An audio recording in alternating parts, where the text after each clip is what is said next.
Assalomu alaykum Facebook doshlar. Bitta tadbirkor aka bilan uchrashib qoldim. Zo'r temada gaplashdik kecha. Istanbulda katta quruvchilardan biri ekan. Hozir katta maklerlik kompaniyasi ochgan ekanlar. Ozgina biznes strecha bo'ldi. Shunda bitta gap aytib qoldilar. Yahudiylar konfliktli joylardan qochar ekan, kelajagi yo'q joyda yashamas ekan, imkoni boricha burnini janjalli vaziyatlarga tiqmas ekan. Nima buni qiladi desa, masalan bir yahudiy agar tug'ilib, biznes boshlab yoki bir hunar egasi bo'lib, o'zini hunarini bir cho'qqiga olib chiqib, o'sha hunarini farzandlariga o'rgatib, u keyinchalik nevaralariga katta bir kompaniya darajasiga kelish uchun bitta odam umri qisqalik qilar ekan. Shuning uchun imkoni boricha o'zini ishini boshlagan tadbirkor yahudiy yoki bo'lsa hunarmand yahudiy urush bor joylardan qochar ekan. Ko'chish kerak bo'lsa ko'chib ketar ekan. Burnini har xil urushli vaziyatlarga, janjalli vaziyatlarga, o'zini hayotini xavf ostiga soladigan vaziyatlardan qochar ekan. Qachon jangga kirishadi, qachonki yutishi aniq bo'lsa, yutqizishi aniq bo'lgan joyda burnini tiqmas ekan. Xo'p, nima demoqchisiz bu gapingiz bilan desam, ular aytibdilarki, zo'r taktika emasmi? Tinch bo'lgan joyda rivojlanish ham bo'ladi. Bizda teskarisi emasmi deyaptilar. Endi biz qanaqa ma'noda? Общий bir musulmonlar ma'nosida gapiraylik.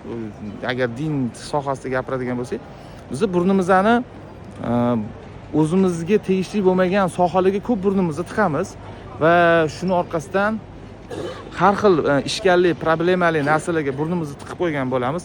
Hozir men bilaman, shu yerda hozir ayrimlar o'zini fikrini bildiradi. Bizda o'zimizni Allohning oldidagi qaysi yo'lda ekanligimizni ko'rsatib qo'yishimiz kerak degan kommentariyalar ham bo'ladi. To'g'ri, lekin siz bandasiga ko'rsatishingiz shart emas qaysi yo'lda ketayotganingizni. Alloh o'zi biladi siz qaysi tarafda ekanligingizni, qalbingizni biladi Alloh. Urushli, janjalli, yutqizishingiz aniq bo'lgan joyga kirsangiz tamom bo'lasiz. Tamom bo'lganingizda o'zingizni, farzandlaringizni, o'zingizni oilangizni noqulay ahvolga solib qo'yasiz va kelajakda sizni ishingizni davom etadigan odamlarning ishini og'irlashtirib qo'yasiz. Men endi bunaqa misollarni bundoq o'ylayapman-da, hozir bundoq kartinkalar aylantiryapman.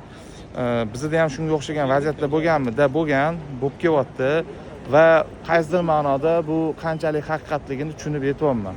Mana masalan, men o'zimni olib qaraydigan bo'lsam, men farzandlarimni kelajagini o'ylaydigan bo'lsam, yurishim kerak. Aslini olib qaraganda. Yana aytaman, meni niyatim, meni xohish-istaklarimni Alloh biladi. Qaysi tarafdaligimni ham Alloh biladi va meni qaysi tarafda ekanligimni bandalar muhokama qilishga haqqi yo'q. Muhokama qilsa ham ularning gapi bir tiyin, baribir biz endi musulmonmiz, iymon keltirganmiz. Alloh bizani qalbimizni biladi. Shunga nima deysizlar? O'sha odamning fikri to'g'rimi? Juda katta tadbirkor inson.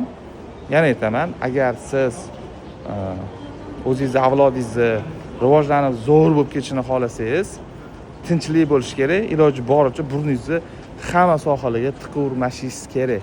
Tinchlik nuqtai nazaridan aytyapman. Mana bunaqa fikr bildirish nuqtai nazaridan emas. Sog' bo'linglar. Biz Jenevaga ketyapmiz, avtoko'rgazmaga.